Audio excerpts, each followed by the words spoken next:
684 সালে আজকের দিনে কাবা ঘরের সংস্কার করা হয়।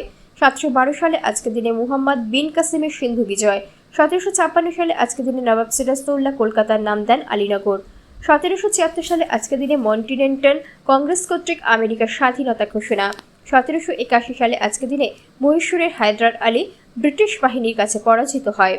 1889 সালে আজকের দিনে ব্রাজিলে এক রক্তপাতহীন আন্দোলনের মাধ্যমে রাজতান্ত্রিক শাসন ব্যবস্থার অবসান ঘটে এবং গণতান্ত্রিক শাসন ব্যবস্থা প্রতিষ্ঠিত হয়।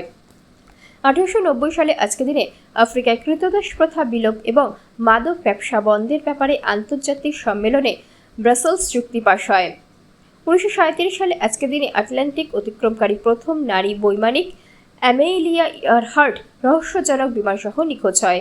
1961 সালে আজকের দিনে সত্যাগ্রহ আন্দোলনের ধারাবাহিকতায় আসামের ভাষা পরিষদ ভাষা দাবি দিবস পালন করে।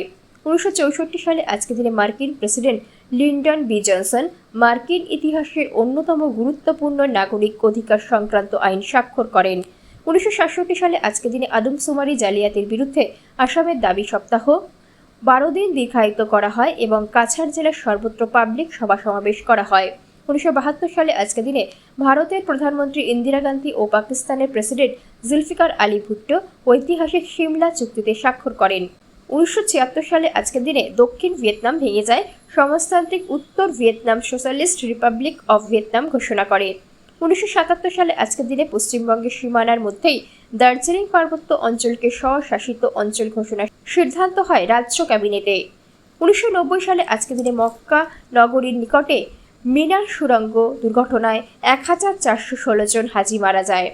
1998 সালে আজকের দিনে যুক্তরাষ্ট্রের ব্রিটিশ লেখিকা জে.কে. রাউলিং রচিত হ্যারি পটার উপন্যাস সিরিজের দ্বিতীয় বই Harry Potter and the chamber of secret প্রকাশিত হয়।